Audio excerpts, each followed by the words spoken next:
Hey everyone, this is chapter 9 of Philipp Lenhard's Friedrich Pollock, the Éminence Grise of the Frankfurt School.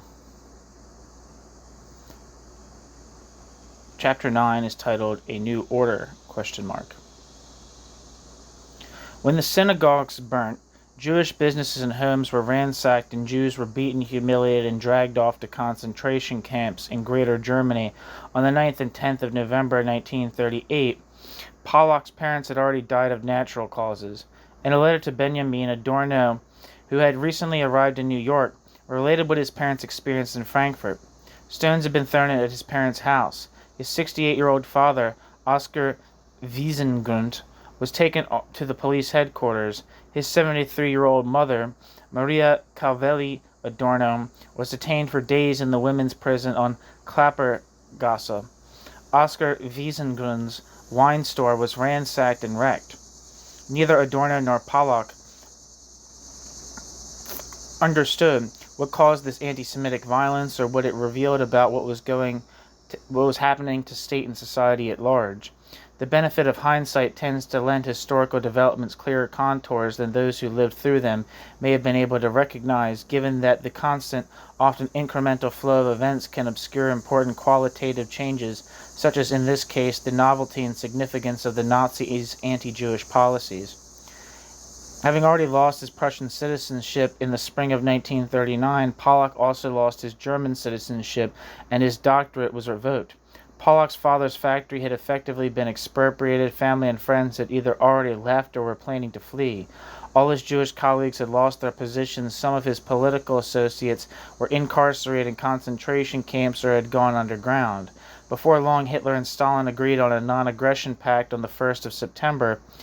And on the 1st of September, Germany invaded Poland, starting the Second World War. The first mass execution of Jews that soon followed. To be sure, the Institute's members had foreseen early on that something sinister was waiting in the wings and drawn political consequences, allowing them to flee the country in a timely manner. Yet, the events that had now unfolded in short succession and set the world ablaze nevertheless caught them off guard. The simple truth was that the Institute lacked a developed concept of National Socialism and the theoretical means to account for the unfolding catastrophe. In January 1939, the sociologist Heinz Mauss, a student of Horkheimer's who later became his assistant in Frankfurt, writing to his teacher from Oslo, stressed how much of a desideratum, a theory of fascism transcending the party communist cliches, was, for those opposed to Hitler, quote, "I fully share your desire for a genuine theory of fascism," end quote, Horkheimer wrote in response. In one sense, I consider all our literary activities of recent years as a provisional contribution to this end. I very much hope that we will have the energy and time to continue this work as soon as possible. We already have some ideas, and I hope that it will not be all too long until we can share them with you, end quote. With, quote, "some ideas," end quote, Horkheimer presumably meant a lengthy essay he had discussed in great detail with Pollock and hoped to finalize in September 1939. Its title was, quote, Die Juden und Europa, end quote, parenthesis, The Jews and Europe, end parenthesis, and it was sub-published in the 8th volume of the Institute's now trilingual Studies in Philosophy and Social Science.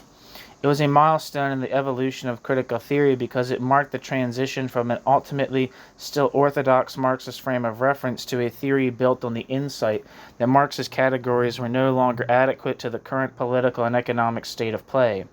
If, quote, traditional and critical theory, end quote, the essay, announced a program of theoretical revision, the, quote, Jew essay, as it was called in the correspondence, was the first attempt to offer a comprehensive, albeit as yet fuzzy and provisional, new account of society in the face of the unfolding totalitarian terror. The essay was published under Horkheimer's name, and Horkheimer likely was its sole author. Pollock's economic theory nevertheless shines through at every turn, so much so that Pollock emerges as a co-author of sorts. The piece, The Jews in Europe, was the point of departure for the theoretical exploration of National Socialism Pollock undertook during the war, drawing not least on his earlier examinations of crisis theory in 1932/33. Apparently, the start of the Second World War the radicalization of the anti-Semitic persecution, the rapid waning of the Institute's assets, and the blow of his wife's death combined to form the perfect storm that drove Pollock back towards theory, and made the desire to order and comprehend the chaos around him irresistible. To this end, he needed to revisit all his concepts. He made no conscious decision to move away from Marxism, and the process was incremental and painful. It was the unfolding events and the ability of the left to explain, let alone stop them, that drove Pollock to review everything he had come to take for granted, and it took several years for his misgivings about the left to translate into a comprehensive theoretical renewal. Given the succession of serious setbacks he had witnessed, the conviction of many in the organized labor movement that Hitler's rise ultimately only made their own victory more likely irked Pollock from the outset. Leftist triumphalism in the face of a slight decrease in the Nazi share of the vote in the general election of November 1932, from 37.3 to 33.1%, still making the NSDAP the single largest parliamentary party by 13 percentage points, was a case in point. Quote, "The aura of inevitability has been destroyed. The decline has started," end quote. The aforementioned social democratic theoretician Rudolf Hilferding commented in Die Gesellschaft in January 1933. In February, with Hitler already in power, Ernst Thälmann, the leader of the KPD, explained to his party's Central Committee that Hitler's accession, by, quote, escalating the class struggle, end quote, had provided their party with a, quote, important key to unlock the revolutionary potential across Europe, end quote. The Nazis' failure would pave the way for the communist revolution. Quote, "After Hitler, it'll be us," end quote, was the Bolshevik motto. Those leftist intellectuals who rejected Thälmann's Moscow-aligned course anyway found this assessment of Nazism positively ridiculous. In his study, Der Faschismus an der Macht, Fascism in Power, published in 1935, Fritz Sternberg, whom we met earlier as one of the Institute's former instructors and who was now an active member of the SAPD and in exile in Basel, presented a merciless account of the major Labour Party's political errors, giving short shrift to the Communist Party's social fascism theory in particular. Sternberg called for a united front. The book ran some 300 pages, and yet the Nazis' anti-Semitism did not feature once in Sternberg's discussion.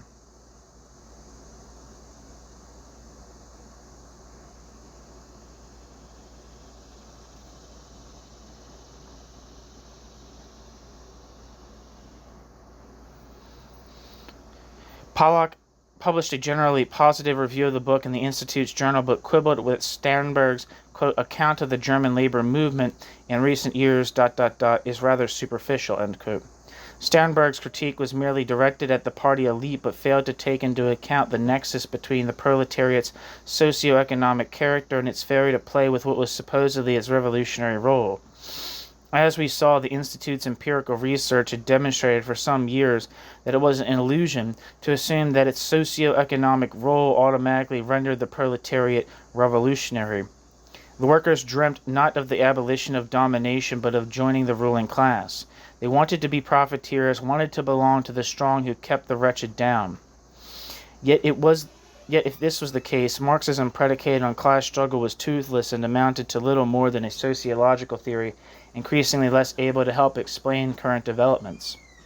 Pollock was essentially improvising as he sought to establish some kind of correspondence between current events and his theoretical and empirical knowledge to craft a moderately adequate prognosis, and he knew well how provisional and incomplete any such attempt would initially be. In a letter written soon after Hitler's accession to Karl Korsch, who had fled to Denmark, he had explained that he did not believe in the prospect of a proletarian general strike bringing down the regime. In his response, Korsch agreed unreservedly, quote, "I definitely believe in the regime's longevity," end quote. Korsch wrote, quote, "At best there may be some, barely or poorly organized, quote, unrest," end quote, this winter, but even this still seems far from certain," end quote. Korsch. It was perfectly clear to Korsch and Pollock, even then, that the proletariat would not rebel against the Nazis, yet they had no clue as to what would happen instead. Nothing offered reliable orientation any longer, least of all one's own established theoretical certainties. Pollock, yeah. There's a coconut shrimp for you in the refrigerator. Okay, cool, thank you. Pollock certainly never returned to the assumption that the regime might collapse or that big capital, or even less likely a general strike of the proletarian masses, might put an end to the Nazi dictatorship. Initially he did, however, maintain that it was not in the genuine interest either the workers or the bourgeoisie to support the Nazis. The regime would need to resort to manipulation and propaganda to compel their support. In this vein, he wrote to Wittfogel in 1935 that, quote, "The Nazis do not seem to be doing all that well in Germany. The attacks directed at Jews and other foes are surely diversionary in nature," end quote. Pollock knew full well from his own research that deficit spending had in the meantime substantially ameliorated the impact of the Great Depression, and yet he continued to buy into the interpretation of anti-Semitism as a diversionary tactic. From what, then, was it supposed to divert attention? Pollock evidently did not ask himself this question, or assumed that the answer was so self-evident that it quite literally went without saying. That the absurd conspiracy theories and crude fantasies of annihilation might be meant seriously was inconceivable to Pollock. Pollock's casual downplaying of the Nazis' anti-Semitism just a month before the Nuremberg laws were issued was indicative of an assimilation of Pollock's perception to established standards of rationality that had in fact ceased to reflect reality and become obsolete. For the Nazis, anti-Semitism was an end in itself. Yet from the Marxist vantage it had to be a means to some end, and as a means it had, by some standard of rationality, to be proportionate to the benefits bestowed by the end in question. For all his critique of orthodox Marxism, Pollock was inevitably still beholden to this fundamental logic. On a second issue, too, Pollock and his colleagues remained beholden to conventional Marxist logic. Their own profound skepticism about the revolutionary character of the proletariat notwithstanding, they too maintained that Hitler was the lackey of big capital who tolerated him because they wanted him to put the revolutionary working class in its place. Fritz Sternberg, Richard Löwenthal, a.k.a. Paul Zering, who was a member of the communist New Beginning group, and Herbert Marcuse in particular, were strong proponents of this assumption.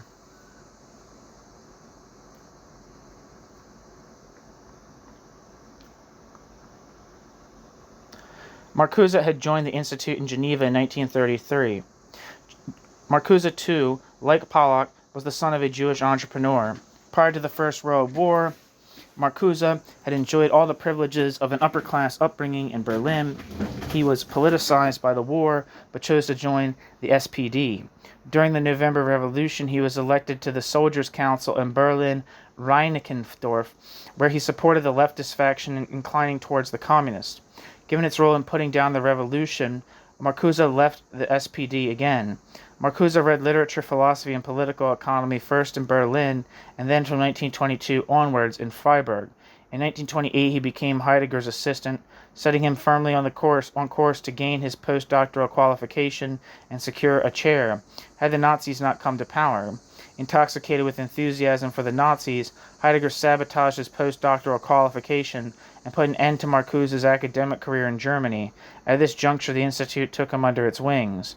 It was certainly not clear from the outset that Marcuse would come to play a prominent role in the Horkheimer circle in New York, given that his intellectual background differed markedly from that of his new colleagues. It was not just the fact that he was Heidegger's student that set him apart. His understanding of Marxism also ran contrary to that of Horkheimer and Pollock.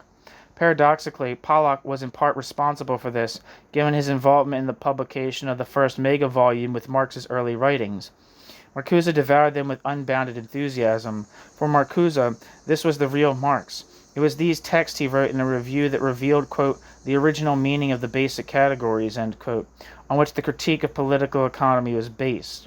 Marcuse pitted Marx the anthropological materialist against Marx the political economist, or in more directly political terms, the revolutionary enthusiast against the, quote, scientific, end quote, theoretician. This is obviously a far cry from Pollock's own interpretation of Marx. As we saw in his doctoral thesis, Pollock placed Marx's late theoretical economic writings center stage, and Pollock had little patience for Marcuse's philosophical and ontological inflection of Marx. Yet Marcuse's intellectual brilliance was indisputable, and Marcuse's skills were well suited to the Institute's requirements. Arriving in New York at almost the same time as Pollock, Marcuse was the first member of the Institute to embark on the development of a Marxist concept of fascism. In 1939, his essay, quote, Der Kampf gegen den Liberalismus in der totalitären Staatsauffassung, parenthesis, the struggle against liberalism in the totalitarian view of the state, end parenthesis, was published in the Institute's periodical. Marcuse argued that liberalism already bore the kernel of fascism within itself. In important cases, the two ideologies propagated starkly differing philosophical views, to be sure. Yet liberalism failed to live up to its proclaimed values, and both ideologies were fundamentally predicated on the same socioeconomic order. It was therefore no surprise that bourgeois ideologies were unable to muster any genuinely fundamental opposition to fascism. The line of argument anticipated an important tenet subsequently presented in Horkheimer's piece, The Jews and Europe. In an important sense, liberalism and fascism were siblings. Both were predicated on private ownership of the means of production and the ensuing principle of competition. The quote, total authoritarian state, end quote, merely revealed liberalism's true countenance. Citing an article by Pollock in the previous issue, Marcuse explained that the progression from liberalism to fascism in fact complemented the transition from private to monopoly capitalism. Quote, the separation of state and society the liberal 19th century sought to implement, end quote, was now, quote, abolished. The state takes over the political integration of society, end quote.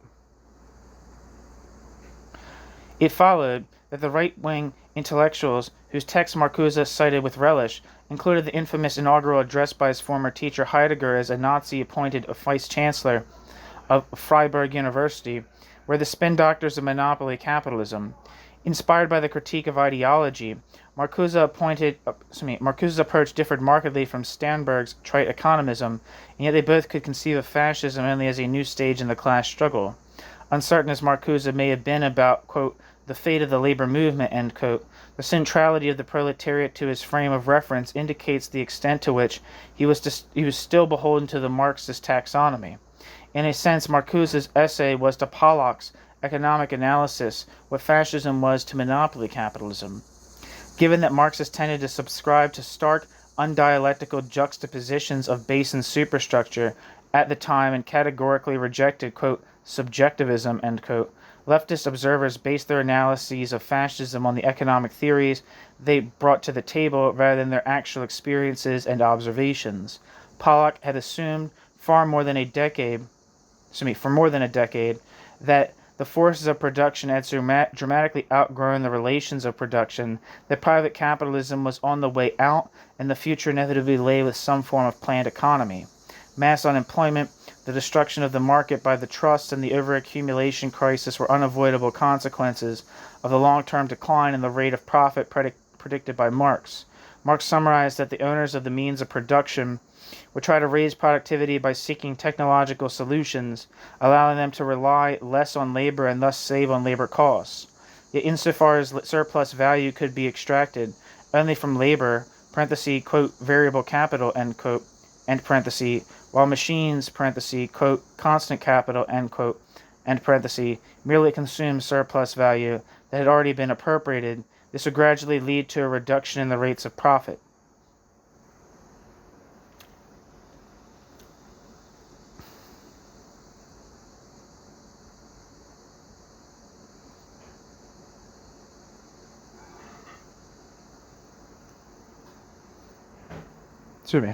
Yet, insofar as surplus value could be extracted only from labor, parenthesis, quote, variable capital, end quote, end parenthesis, while machines, parenthesis, quote, constant capital, end quote, end parenthesis, merely consume surplus value that had already been appropriated, this would gradually lead to a reduction in the rates of profit.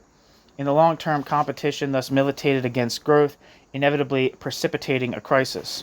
What this meant for the future of capitalism was one of Pollock's central questions, perhaps his single greatest preoccupation. In the course of the 1920s, Pollock's interest had shifted from Marx's concept of money to the transition to a planned economy, whether by revolutionary or reformist means. He had no time for voluntaristic or pseudo-radical approaches and was interested only in a materialist exploration of whether the existing relations of production themselves engendered the prerequisites for a socialist transformation. In this respect, Pollock was essentially still singing from the hymn sheet of, quote, scientific, end quote, socialism. The revisionists assumed that socialism would inevitably come about of its own accord and devoted themselves to the introduction of social reforms in the meantime. The radicals believed that the historical development was pregnant with socialism, but depended on the revolutionary action of the working class to induce its delivery. Pollock inclined towards the radical position, but he had a hard time believing in the proletariat's revolutionary consciousness. Pollock, too, agreed that the competitive free market capitalism of the 19th century was nearing its end, but to him, nothing suggested that it would inevitably be superseded by socialism, whether in its self-generating form or as the product of revolutionary change. What then would take its place? Within a year or two of Hitler's accession, it was clear that in Germany it would indeed be the Nazis who shaped the post-liberal era, or at least in the near term. As recently as 1932, Pollock and Horkheimer had argued that, barring a war, the forces of monopoly capitalism would be able to reassert their domination over the anti-capitalist elements, and the NSDAP would atrophy into a regular, if reactionary, party. Clearly they were wrong.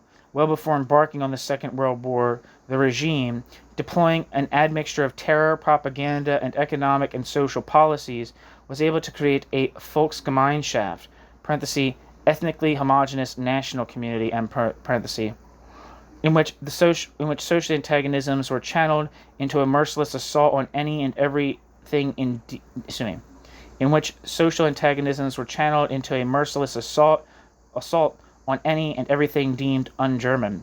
The Nazis' revolutionary momentum survived the elimination of the particularly radical SA leadership and the regime's consolidation in power. In other words, the so-called Strength Through Joy leisure program and the persecution of communists, the creation of the German labor, I don't know why I said so-called, I meant to say it like it's in parentheses, I don't know why it's in parentheses, but the Strength Through Joy leisure program and the persecution of communists, the creation of the German Labor Front, and the anti-Semitic incitement were inextricably linked from the outset.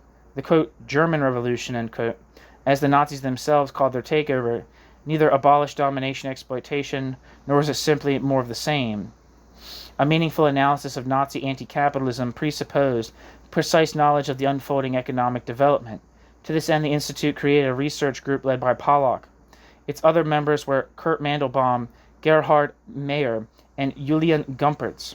Pollock's piece, Bemerkungen zur Wirtschaftskrise, end quote, Pollock's Bemerkungen zur Wirtschaftskrise, remarks on the economic crisis, in the third issue of the journal's second volume, drew on the broad range of empirical material and statistics assembled and analyzed by this research group. Quote, the urgent need to know where things are headed, end quote, can be met only by ascertaining the exact reasons for the economic crisis, how it might be resolved, and whether the current regime was in a position to bring about the requisite resolution. Finally, one needs to ask how the resolution in question would shape political realities in the near future. Pollock predicted that the Nazis would be able to, quote, overcome the tensions within the system without transcending its basic principles, end quote. As Pollock saw it, the economic crisis was endogenous in nature but reinforced by coincidental exogenous factors.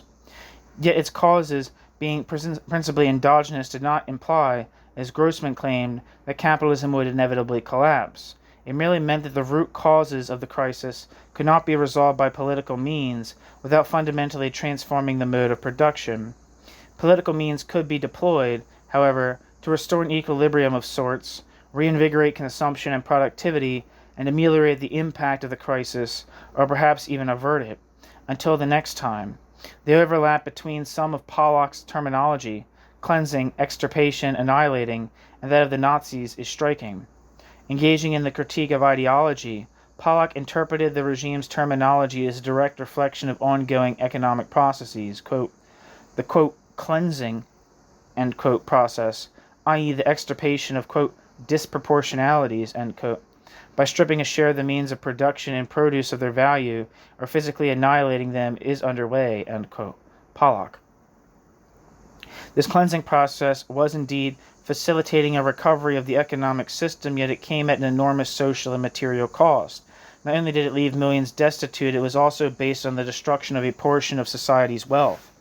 Pollock certainly considered the possibility that this colossal, quote, destruction of value, end quote, might still take the form of a war, but as yet he assumed that in purely economic terms, the countermeasures pitted against the crisis by Roosevelt, Daladier, Chamberlain, and Hitler might resolve it without requiring a war. Capitalism had grown extraordinarily resilient. Capitalism had grown extraordinarily resilient, and its recent transformation had led to, quote, a more or less far-reaching restriction of the discretion individual owners of the means of production are able to apply in determining the kind and direction of their economic activity, end quote. That discretion was, instead, increasingly concentrated in, quote, the large entities or the state itself, end quote. This marked the end of competitive free market capitalism as the trust or the state dominated by them took the reins, thus bringing the protracted decline of the private owner to a close. The bourgeois individual, predicated in large measure on its authority over the means of production, was becoming historically obsolete. In this sense, the National Socialists were the executors of bourgeois society. The vexing question for leftists was why on earth none of this aroused any meaningful resistance. If both the proletarian masses and the independent entrepreneurs were pulling the short straw, how then was a small minority able to remain in power? Quote, the permanence of an economic and social system, end quote, Pollock explained, quote, depends not only on the, quote, technical, end quote, means it is able to deploy to master its economic ends, but also on the ability of the social strata bearing the cost of the existing order to resist. Experience has shown that this ability to resist has previously been vastly overestimated. Given the altered significance of the working class in the economic process, radical changes in weapons technology, and the extraordinary perfection of the mental domination of the masses, such resistance seems conceivable for the foreseeable future only in the wake of the gravest of catastrophes. End quote.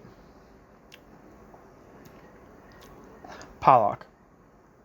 The historical experience cited by Pollock extended to much more than the day of national labor on the 1st of May 1933, when the German trade unions, hoping to rescue their skin, accommodated themselves to the new regime. It encompassed the embourgeoisement of the SPD in the late 19th century, its approval of the war credits in August 1914, and its defense of the status quo during the revolutionary unrest of 1918-1919. Pollock expected precise little of the workers. They were hamstrung politically and weakened economically, and the state had destroyed their organizations. The, quote, Aryan, end quote, bourgeoisie, on the other hand, to the extent that it rejected National Socialism, its long-standing confidence in its own strength and superiority notwithstanding, acquiesced in its own demise with little more than a whimper, if that. Now that it was too late, they embraced the Nazis as best they could to ensure they, too, were on the side of the victors. Little wonder that many Nazis saw them as opportunists. Yet it took this union of true believers and opportunists to turn National Socialism into a genuine mass movement. Was there any hope?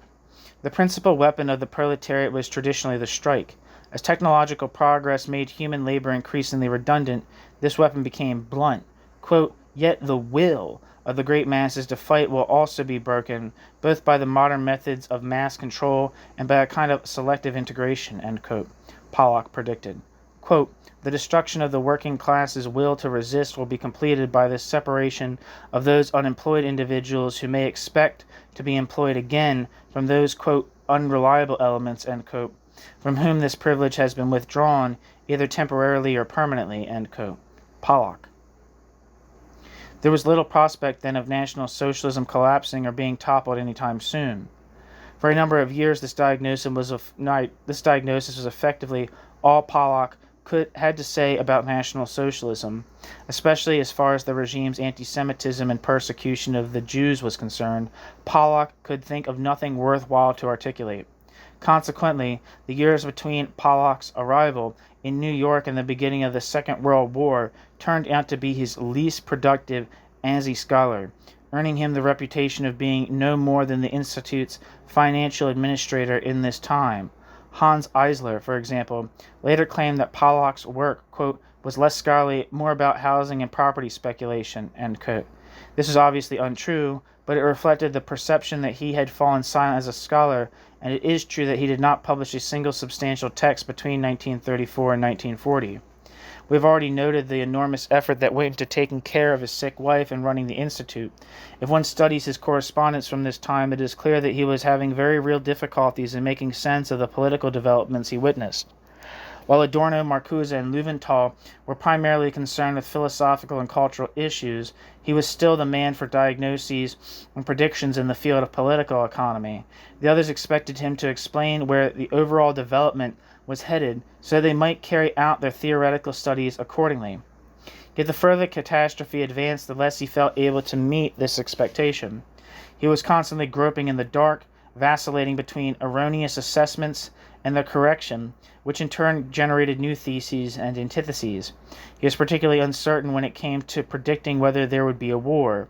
In July 1934, following the subordination of the SA, Pollock assumed that, while the, quote, acute threat of war has decreased considerably, end quote, nothing has changed on the long run, end quote, and England was, quote, definitely, end quote, arming itself against Germany. A year later, on Adorno's account, Pollock was, quote, inclined to assume that the solidarity that pits the capitalist countries against Russia weighs more heavily than their antagonisms, end quote. It was therefore improbable that the Western powers would wage war against Germany. Germany's rapid rearmament was primarily directed against Russia, and the West was looking on impassively. That Britain and France did not respond to Germany's occupation of the demilitarized Rhineland seemed to bear out Pollock's prognosis. In 1937, against the backdrop of naval skirmishes in the Mediterranean connected to the Spanish Civil War, Pollock wrote in a telegram to Horkheimer that he remained, quote, convinced that the current European crisis will be resolved by compromise, end quote. In a letter written on the same day, he did concede, however, that, quote, history is not unfolding in an overly rational manner, end quote. For the most part, Pollock met Horkheimer's methodical pessimism with calm sobriety and even optimism. In this respect, the two friends were constantly at odds regardless of the specific issue. While Horkheimer consistently assumed the worst, Pollock sought to assuage him by pointing to possible alternative outcomes. When the West responded to the German Anschluss of Austria in March 1938 with nothing but protest notes, Pollock again felt vindicated. There would be no war.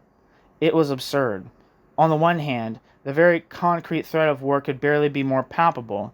War was already underway in Spain, Ethiopia, and China. Germany had annexed Austria and the formerly Czechoslovakian regions of Bohemia and Moravia, and now threatened Poland. Yet the Western powers were unwavering in their pursuit of appeasement. In a letter Pollock wrote to Siegfried Kracauer a few days after the signing of the Munich Agreement, he expressed his confidence that, quote, peace in Europe at large, end quote, had been secured for quite some time.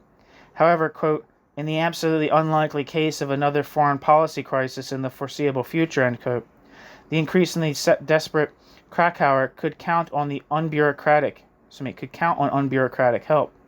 Of course, Hitler assumed that the agreement gave him carte blanche for the further expansion of Greater Germany, and less than a year later, Germany invaded Poland and unleashed the Second World War in Europe.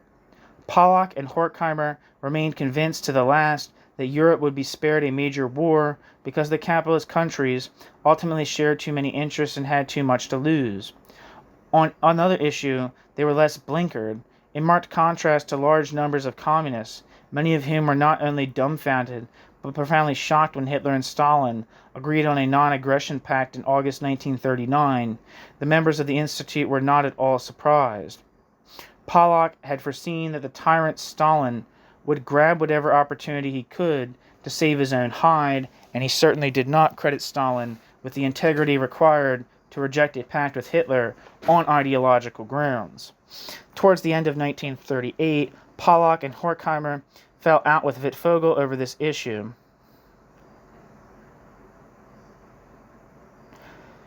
The three of them met for lunch at the Tiptoe Inn, a Jewish deli on the Upper West Side. Horkheimer particularly liked because one could talk there for hours. Horkheimer argued that Stalin would enter into a peace agreement with Hitler at his earliest convenience, if it were at all on offer. So outraged was Wittfogel by this suggestion that he shouted at his colleagues and ran out. For Pollock, this, quote, painful incident, end quote, clarified just how far he and Horkheimer had moved away from those of their colleagues still more or less associated with the KPD.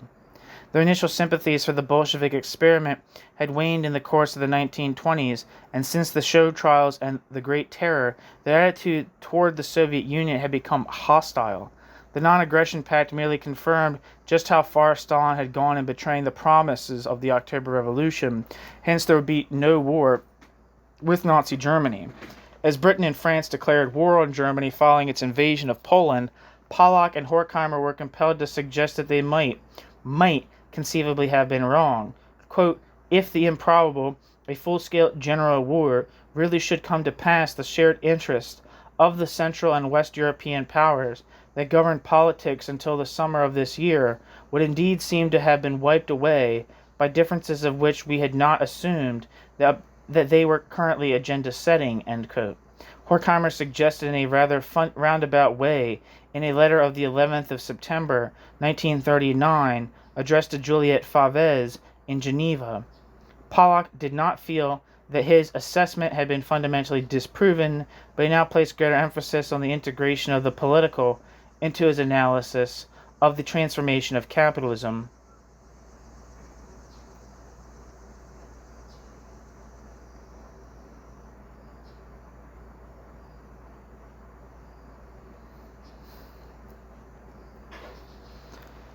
Sorry, what was I saying?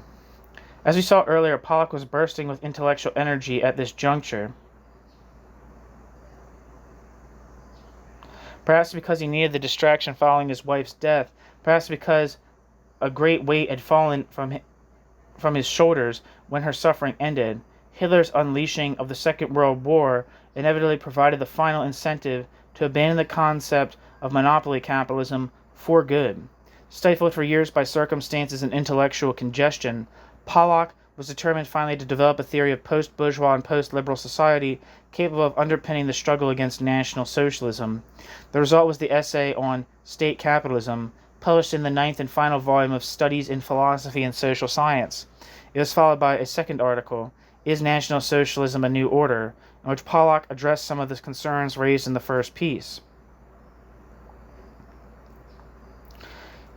In the article, The Jews in Europe, Horkheimer, drawing on Pollock's earlier articles, had charted the transition from a liberal free market economy to a fascist command economy, and stressed the decreasing significance of the spheres of circulation in the age of trusts. Because the Jews, for historical reasons, were concentrated unduly in the sphere of circulation, i.e. in commercial professions, they had become targets. By crediting the Jews with excessive power, their actual weakness notwithstanding, the anti-Semites dressed up their own aggression against the Jews as a form of self-defense in the face of an alleged global Jewish conspiracy. Horkheimer's principal focus lay on the transformation of capitalism, however. His point was that, contrary to the hope of many Jewish émigrés, there could be no return to the liberal order. Marxist categories had not lost their validity, but the, quote, totalitarian economy, end quote, transformed their meaning. Quote, no revision of economic theory is required to understand fascism, end quote, Horkheimer insisted. Quote, equal and just exchange has driven itself to the point of absurdity, and the totalitarian order is this absurdity, end quote.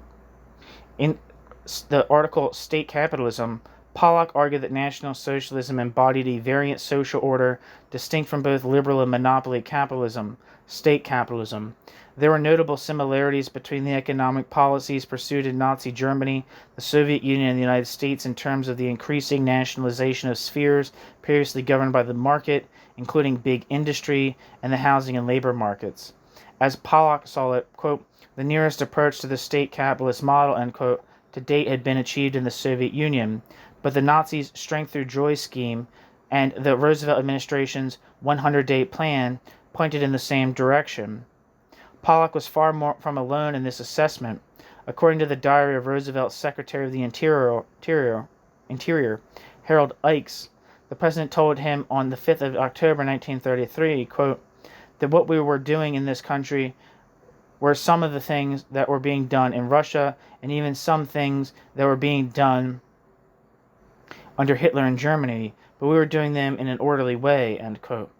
Needless to say, FDR meant not the persecution of Jews or political opponents, but specific crisis management policies that contravened central tenets of liberal free market theory and increasingly transformed the state into an independent economic agent in its own right. In order to conceptualize National Socialism as a form of state capitalism, one needed to focus on the primacy of politics that underpinned both the new plan. Hjalmar Schacht announced, following his appointment as acting Minister of Economic Affairs in 1934 and the four-year plan of 1936.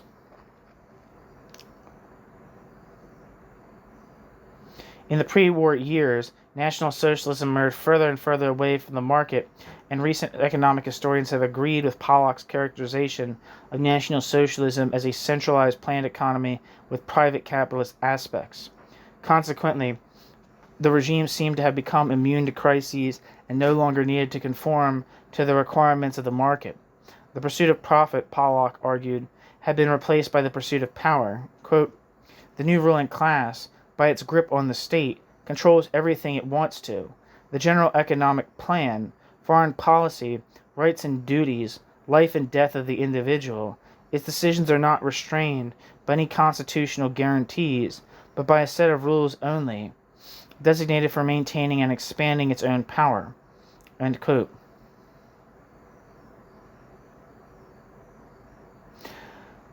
The essence of the National Socialist, quote, new order, end quote, lay in its ability to implement political ideology without mediation. This implied what for Pollock had hitherto been entirely inconceivable, that the Nazi ideology, while striking rational observers as being schizophrenic, was not merely propaganda designed to conceal the class struggle, but actually what motivated state action. What all this meant for the interpretation of the Nazis' anti-Jewish policies remained a moot point for Pollock. It seemed to be borne in mind, however, that the essay was written and essentially completed before the Nazi regime proceeded to undertake the systematic annihilation of European Jewry. Adorno first mentioned in a letter to Horkheimer on the 8th of June 1941, a fortnight before the German invasion of the Soviet Union, that he had gone through a draft of Pollock's article. Horkheimer and Adorno continued to discuss Pollock's text for the next 10 weeks or so. By the third week of August, when the Einsatzgruppen were just beginning with the systematic mass shooting of Jewish populations, they were already working with the proofs. It would be a rather tall order to expect Pollock to have done justice to the crimes subsequently perpetrated against European Jewry before they had actually begun to be perpetrated. The basic insight that established models of political economy did not allow for an adequate assessment of the Nazi order was, however, a crucial prerequisite for the Institute's subsequent research. The contention that National Socialism did indeed constitute a radically distinct new order gave rise to an explosive controversy within the Institute. On the 23rd of July 1941, Franz Neumann wrote a furious letter to Horkheimer in which he offered a detailed critique of Pollock's line of argument. His criticisms repeatedly descended into ad hominem attacks, drawing Pollock's integrity into question. Neumann likened Pollock's theory of the, quote, bourgeois, end quote, sociology of Karl Mannheim. Franz Neumann likened Pollock's theory to the, quote, bourgeois, end quote, sociology of Karl Mannheim, adding that, quote, I have suggested that Pollock be given the freedom of the city of Mannheim, but am pleased to note that Mannheim is gradually being razed by English bombers, end quote. The emotional intensity and vehemence of Neumann's angry comments indicates that more was at stake than differing viewpoints regarding the nature of National Socialism. The controversy touched on fundamental issues of political identity. Neumann's objections consistently seemed to turn into accusations of betrayal. Quote, in conclusion, I'd like to say that the essay marks a clear departure from Marxism. In addition, the essay is an expression of total hopelessness. State capitalism, as Pollock conceives of it, has millenarian potential. End quote. Neumann's principal misgiving concerned the implication that, on Pollock's account, there were, for the foreseeable future, no grounds to expect the collapse of National Socialism.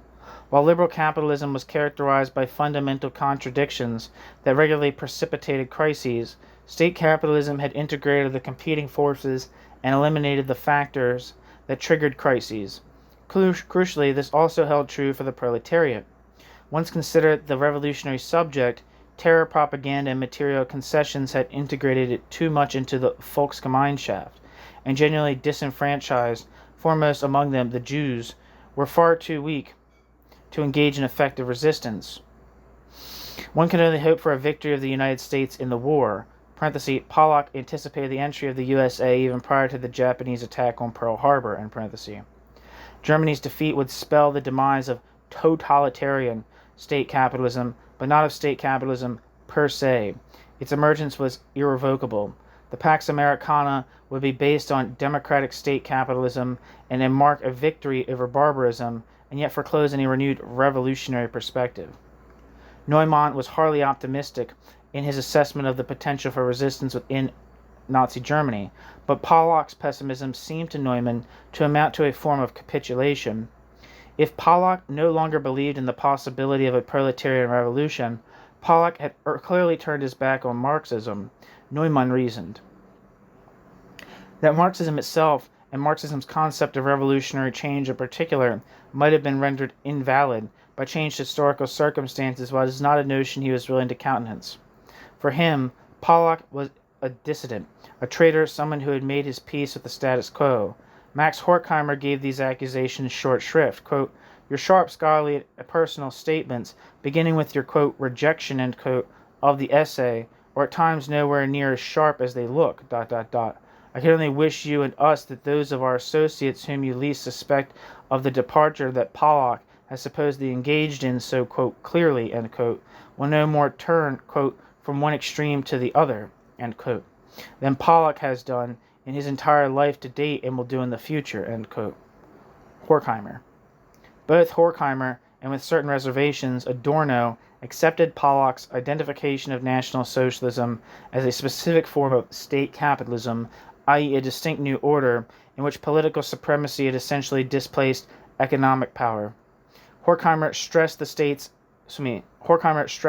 essay's, quote, disenchanting function, end quote, and considered it, quote, an important step towards the manifesto we so urgently need, end quote, i.e. the manifesto he wanted to write as an up-to-date counterpart to the Communist Manifesto of Marx and Engels. Adorno was particularly pleased with Pollock's conceptual distinction between monopoly and state capitalism, which he would have liked to have seen drawn out even further. However, both Horkheimer and Adorno criticized that Pollock's assessment of democratic state capitalism, i.e. Roosevelt's New Deal, was too positive. For Pollock, state capitalism embodied not merely a threat but an opportunity too.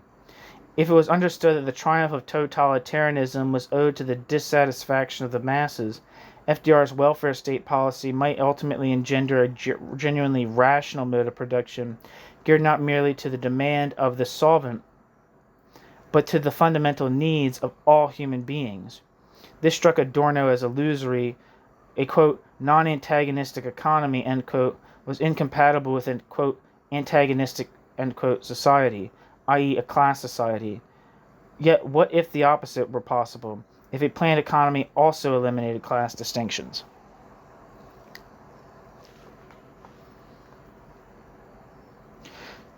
To be discussing the transition to a communist economy, which is what Pollock's vision of a mode of production geared not to demand but to need amounted to.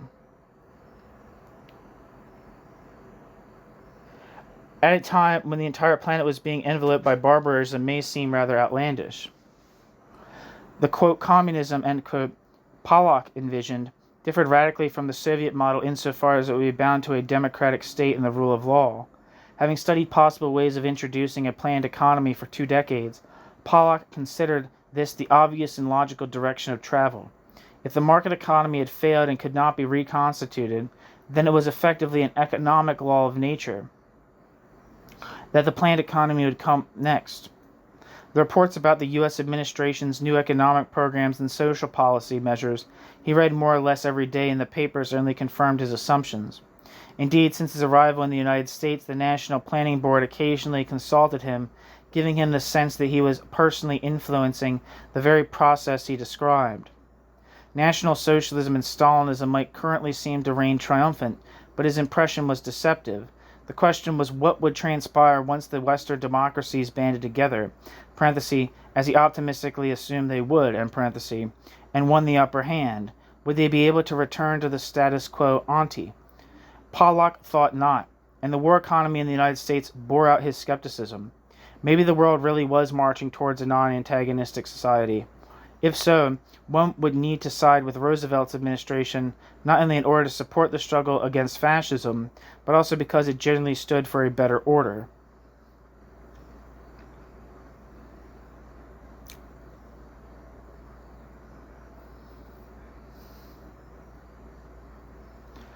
Consequently, Adorno's objection did not convince Pollock.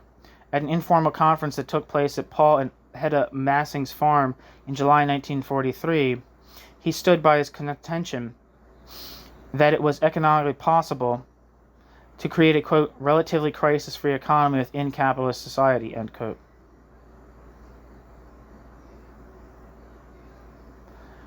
The question was merely, quote, whether the economic opportunities are realized politically. For example, all sides acknowledged that post-war economic policies urgently needed to eliminate unemployment. Otherwise starkly antagonistic groups in the USA unreservedly agreed on this, as did the USA and Great Britain. Controversial is merely the extent to which this task falls to the free entrepreneurship or the government.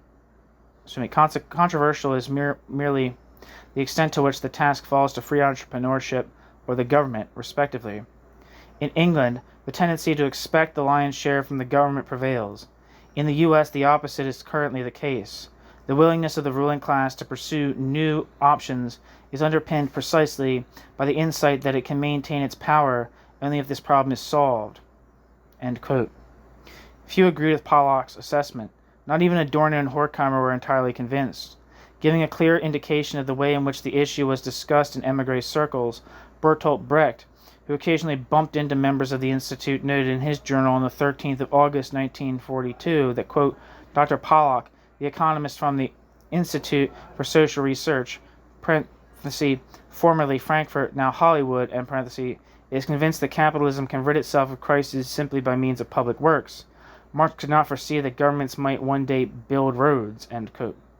Yet even the skeptics among the members of the Institute, including Marcuse and Neumann, were in fact influenced by Pollock's conceptualization of National Socialism.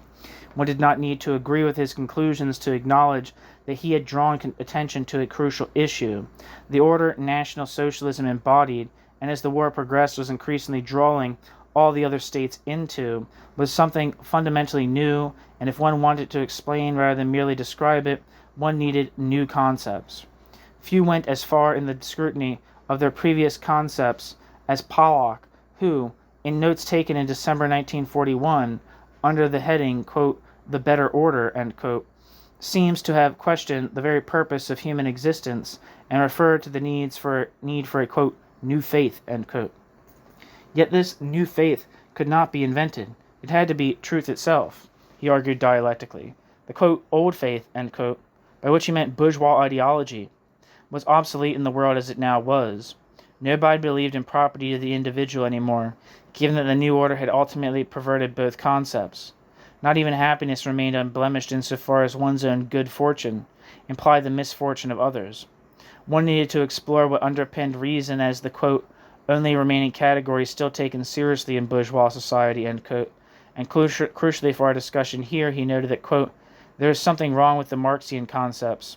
One needs to ascertain what that is, which is not to say that one should burn one's bridges. The point is to expand upon existing theory." End quote. For Pollock and Horkheimer, this expansion began with an adequate theory of state capitalism. The issue of the Institute's journal, in which Pollock's, quote, "State Capitalism" essay was published, was generally referred to in the Institute as the, quote, "State Capitalism issue," end quote. And in a letter he wrote to Horkheimer on the 30th of July, 1941, Adorno expressly referred to his own contribution on Oswald Spengler as, quote, "My essay on state capitalism," end quote. Horkheimer was unable to finalize the contribution he had planned for the state capitalism issue in time. It originally bore the title, quote, "State Capitalism," but was eventually published in 1942 in the Institute's memorial volume for Walter Benjamin as Autoritarer Staat, parenthesis, the authoritarian state. In it, Horkheimer systematically drew out the implications of Pollock's concept of the, quote, "transition from monopoly to state capitalism," end quote. Franz Neumann, Otto Kirchheimer, Arkady Gerland, and, to a lesser degree, Herbert Marcuse, continue to insist that National Socialism was the most advanced form of monopoly capitalism. They rejected the contention that the primacy of politics had been superseded and politics now dictated economic processes. Yet in his still instructive study, Behemoth, the first comprehensive source-based account of the structure and functioning of National Socialism, Neumann by no means concealed that the National Socialist state had indeed become an economic agent in its own right, and was capable of making economic decisions independently of the interests of big capital. Neumann interpreted National Socialism as a polycratic order that was characterized by internal contradictions and multiple competing power centers positively fostering chaos. The notion of state capitalist elements fits well into this scheme, hence the section of the, quote, on the, quote, "totalitarian monopolistic economy," end quote, also contained a chapter on the, quote, "command economy," end quote. Rather strikingly, this chapter takes up almost half of the entire section. Yet if the command economy, on his own account, played such a significant role, why was Neumann not swayed by Pollock's arguments? In part, the problem was that Neumann misinterpreted, or at least overinterpreted, Pollock's claim as though he had argued that private capitalism would disappear altogether. Pollock had expressly presented his concept of state capitalism in the form of an ideal typical model, i.e. an abstract representation that threw essential processes sharply into relief, without claiming to offer a comprehensive account of society in its entirety. Pollock never suggested that the state would necessarily be the sole owner of capital. Pollock's argument was that the state would emerge as the dominant agent who determined the role played by other owners of capital and who, if need be, could expropriate them without compensation. More substantively, Neumann could not accept Pollock's conclusion that, quote, "with the autonomous market, the so-called economic laws disappear," end quote. This assumption, after all, did amount to a departure from Marxism in its traditional guise.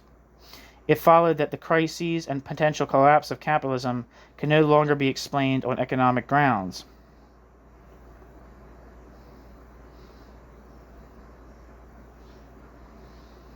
Neumann's insistence that the working class would have a role to play in the downfall of the Nazi regime bordered on the obsessive. Quote, "Even the most self-centered worker," end quote, Neumann claimed, quote, "will almost every day come up against the question why so developed an industrial apparatus as the German has to be kept together by terror. Unlimited productive power, terror, and propaganda cannot create National Socialism among the workers. On the contrary, the workers are more likely to move along revolutionary syndicalist lines, to evolve ideas of sabotage and of direct action, ideas that were frowned upon by social democrats and communists alike, but which might be considered by them as the sole means of asserting man's dignity within a terroristic system," end quote.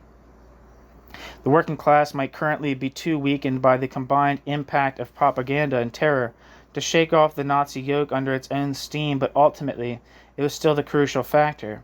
Behemoth ends with the following by Franz Neumann.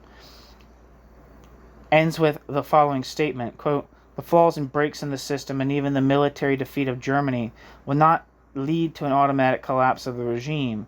It can only be overthrown by conscious political action of the oppressed masses, which will utilize the breaks in the system," end quote.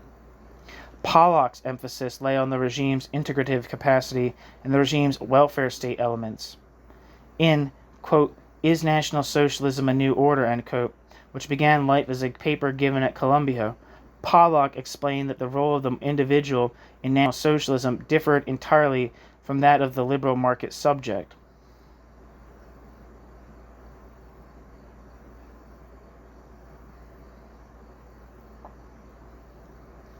Quote, "Property and income are no longer the foremost determinants of the individual's social position. Capitalists and labor are organized in one all-embracing organization, the labor front, and used ideologically in the people's community. ... Social power, prestige, and honor now depend decisively upon one's place in the government and party hierarchies. The relation between property, income, and social power has thus been radically altered. Money alone gives only limited power, or, parenthesis, as in the case of the Jews, end parenthesis, no power at all," end quote. Pollock. When it came to the Nazis' ability to garner the support of the majority of unorganized workers, Pollock's assessment was far more realistic than Neumann's. Pollock abandoned the class theoretical frame of reference and instead turned his attention primarily to the questions of social psychology. Assuming that the categories wage, price, and profit were, while still significant, were no longer decisive driving forces, Pollock turned instead to the ways in which the psychic needs were met. Quote, "The National Socialist regime," end quote, Pollock wrote, quote, "has more than any other form of government unleashed the most brutal instincts of the individual. By lifting sexual and social taboos more generally, the regime had compensated individuals for their loss of autonomy and at the same time linked its sexual liberalization to the politicization of sexual relations. As the liberal distinction between private and public became a thing of the past, individuals were disconnected from their families and traditional values. This allowed them to be integrated fully into the Volksgemeinschaft. The regime's anti-Semitism featured only in passing in Pollock's discussion as one of numerous elements constituting the psychopathology of the, quote, Third Reich, end quote. One of the opportunities for, quote, the release of instincts and impulses, end quote, the regime offered individuals, Pollock explained, was directed, quote, against the enemies and scapegoats of the regime, end quote, and took the form of, quote, cruelty against the weak and helpless, Jews, feeble-minded, and, quote, unfit, end quote, persons, end quote. In terms of the division of labor within the Institute, psychological questions did not fall within the remit of Pollock, the economist, and he generally erred on the side of caution in these matters by deferring to the trained psychoanalyst Fromm and following Fromm's departure to Adorno, Löwenthal, and Marcuse. Yet he was only too aware of the fact that his analysis of National Socialism remained incomplete as long as he undertook it only from a political and economic vantage. This was also demonstrated by the first research proposal on anti-Semitism that was drafted by the Institute, while Pollock's participation in 1941 and published in the State Capitalism issue of the Journal, the draft stated that the research project, quote, will combine historical, psychological, and economic research with experimental studies, end quote. In February 1942, Institute members met with potential sponsors of the research project. Along with a number of expert reports and the draft proposal, they presented a supplementary statement that clearly reflected Pollock's state capitalism thesis under the heading, quote, our basic assumptions, end quote. It explained in rather wooden English that, quote, 1. Anti-Semitism is no accident. It is deliberately used to make social transformation more palatable to large social groups. ... 2. Our society is undergoing a profound transformation from liberal laissez-faire to centralized control. This process involves the rapidly progressing concentration of economic power and the gradual elimination of small business and independent professions. 3. This progress also involves profound socio-psychological changes, ... With his life increasingly dependent upon centralized agencies, every individual will feel that he is a mere object in the hands of forces beyond his control, end quote. It would be hard to overlook the parallels between this document and the gist of Pollock's 2 essays on state capitalism, and it is hardly surprising that Pollock was involved in the negotiations when the American Jewish Committee agreed in 1943 to fund the research project on anti-Semitism. He was concerned not only with the empirical aspects of the research, but in close cooperation with Paul Massing, also worked on the development of a theory of, quote, political anti-Semitism, end quote, that went on to shape the first 2 sections of Elements of Anti-Semitism, the final completed section of Horkheimer and Adorno's Dialectic of Enlightenment. Pollock had maintained a close exchange with Massing, who rejoined the Institute in 1942, more or less since his arrival in the United States. Pollock owed both Massing's account of his concentration camp experience and his prescient analysis Hitler is No Fool, published in 1939, with a general readership in mind.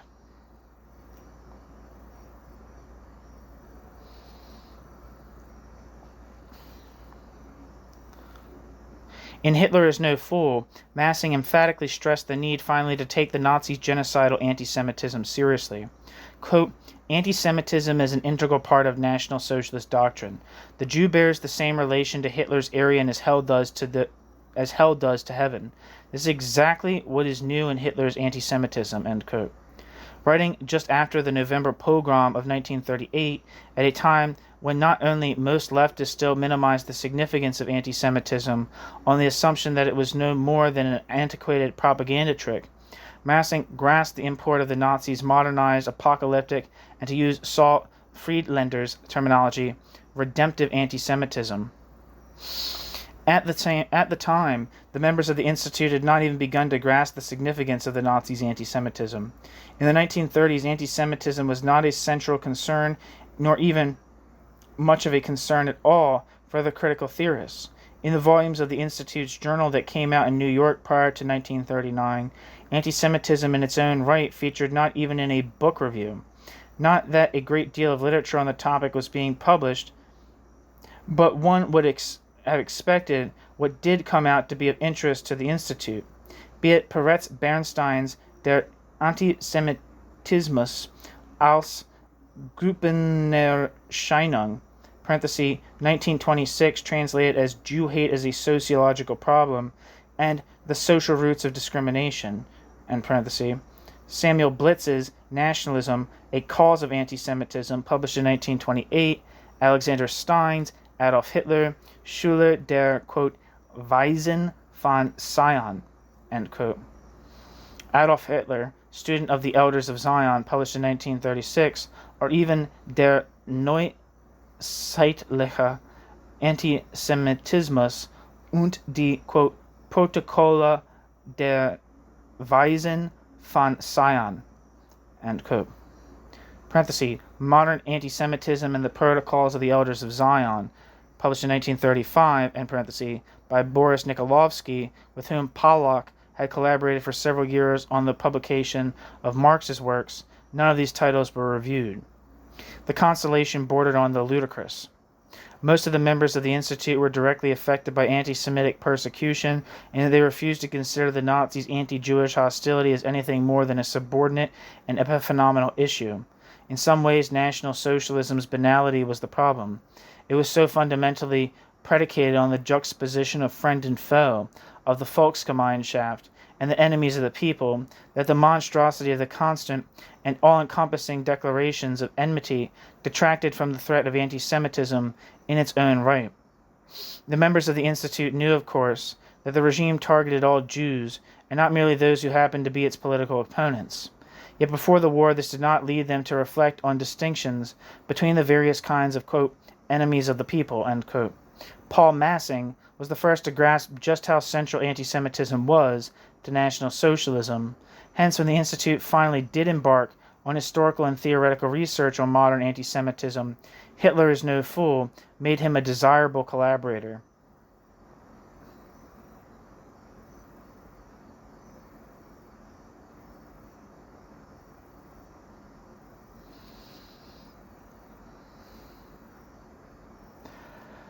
During the final years of the war, Massing was Pollock's closest collaborator.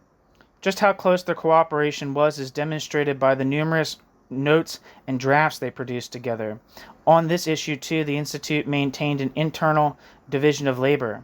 Paul Massing and Friedrich Pollock were expressly tasked with the research on political anti-Semitism, while other colleagues focused on cultural, religious, sociological, and psychoanalytical aspects. For Massing and Pollock, the lead question was, quote, what precisely is the political role of anti-Semitism? What are the political conditions in the state that call for its use? What forces in the nation turn to it? What task is it assigned to fulfill? What historical aspect of the social position of the Jew casts him for his role? End quote. Pollock's theoretical contribution to the understanding of anti-Semitism found its clearest expression in a paper he gave at the annual gathering of the Women's International League for Peace and Freedom, WILPF, in Washington, D.C. in April 1944. It bore the title, quote, Political Anti-Semitism, end quote. In it, Pollock formulates his insights in the form of 6, albeit lengthy, theses.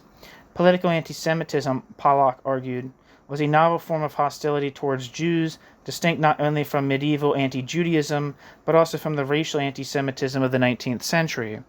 While the, quote, motives of religious, economic, or general cultural order may be sufficient to explain certain anti-Semitic attitudes in the past, end quote, Pollock explained, quote, they do not give us a satisfactory explanation for the readiness of large groups to accept totally inconsistent anti-Semitic propaganda at its face value, end quote. This remark built on an idea formulated in an earlier preparatory paper for a joint meeting of the Institute with the AJC in May 1943, quote, it is impossible to detect in Nazi anti-Semitism any logic, continuity, or purpose of its own, end quote. While previous forms of hostility towards Jews drew on a kernel of truth, no matter how rudimentary, National Socialist anti-Semitism was entirely pathological in nature. This questionable contention bore some similarity to Hannah Arendt's line of argument in the essay on Dreyfus she first published in 1942 and later integrated into Origins of Totalitarianism. Both Pollock and Arendt sought to throw the psychopathology of the new order into sharp relief by contrasting it to forms of anti-Semitism that in some way supposedly still been, quote, rational, end quote.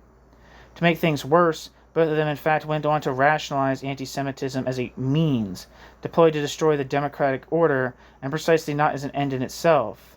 Quote, the manipulators, end quote, Pollock told the WILPF delegates, quote, used the existing anti-Semitic attitude for their own political purposes, end quote. Needless to say, this was no theoretical basis suited to facilitate any genuine comprehension of the systematic annihilation of European Jewry, for which the members of the Institute had been aware since the summer of 1942 at the latest. In what way was the murder of millions of Jews supposedly a means to an end rather than an end in itself? The aforementioned internal paper expressly asked, quote, what is the purpose of the most recent extermination against Jews in Eastern Europe, end quote. Massing answered his own question by arguing that, quote, the cold-blooded murder of 2 million Jews at this moment was the answer of the party to any attempt of German, quote, moderate, end quote, groups to seek an understanding with England and America, end quote. The heading of the 7th thesis Pollock presented to the WILPF delegates likewise read, quote, mass murder of Jews is a means to discredit the conservative groups in Germany, end quote. Another aspect of Pollock's line of argument was more compelling. Just as state capitalism was no longer predicated on the individual as the basic social unit and instead merged the collective and the state, Pollock argued so too anti-Semitism, quote, was transformed from an attitude based on personal convictions to an institution of Nazi statesmanship, end quote. Not unlike Arendt in her treatment of Eichmann, Pollock sought to play off the essay's anti-Semitism of conviction against the supposedly, quote, synthetic and, quote, strictly impersonal, end quote, anti-Semitism of the SS. Yet Pollock was right in stressing that the institutionalization of anti-Semitism undertaken by the Nazi state was something entirely new. Eichmann's so-called Jewish section was part of Himmler's Reich Security main office. quote, a new type of specifically National Socialist institution, end quote, with a staff of 3,000 devoted solely to, quote, repelling or exterminating an enemy defined in folkish terms, end quote. Anti-Semitism, then, was not an ideological complement, but integral to the National Socialist system. This may seem a commonplace today, but at the time it was an original insight. The Institute's insights rarely reached the wider public, however. The breakthrough came only with the publication of the Studies in Prejudice series in 1949/50. Alongside the best-known volume, The Authoritarian Personality, in which Adorno was heavily involved, the series also included Massing's monograph, Rehearsal for Destruction, a study of political anti-Semitism in Imperial Germany. While Pollock was intimately involved in the earlier study, Anti-Semitism Among American Labor, whose 1,400 pages of results were ultimately never published, Pollock's role in the Studies in Prejudice project was purely administrative. Anti-Semitism Among American Labor, the book, was funded by the Jewish Labor Committee, and, as the title indicates, focused specifically on the Marxist ostensible revolutionary subject, the workers, extending the focus to workers in the United States, where Horkheimer, Pollock, and Adorno feared anti-Semitism too might become hegemonic. The study amplified the results of Fromm's earlier research on German workers. Pollock was responsible for Part 5 of the study. According to Pollock's later recollections, the results were so depressing, quote, that the Jewish Labor Committee would not let us publish the study. That's how awful the findings were. It turned out that anti-Semitism was more widespread among workers, especially among the war workers, than one could possibly have imagined, end quote. The study was nevertheless a worthwhile exercise. Not only was Pollock able to gather valuable experience with U.S. American social research techniques, with its grant of $13,000, parenthesis, equivalent to more than $250,000 in today's money, end parenthesis, the JLC funded the project so generously that Pollock, as the Institute's financial director, was able to employ 30 researchers and engage 270 volunteers, offering many of them a desperately needed lifeline. The study also helped Pollock see more clearly that anti-Semitism was by no means a purely European phenomenon, but also gaining ground in his new country. In the United States, it was not yet too late and still worth putting up a fight to prevent the barbarism from spreading further. He no longer envisaged returning to Germany, even if Hitler was toppled. He had become an American and was now principally committed to preventing the triumph of fascism in the USA. That is the end of Chapter 9. Thank you for listening.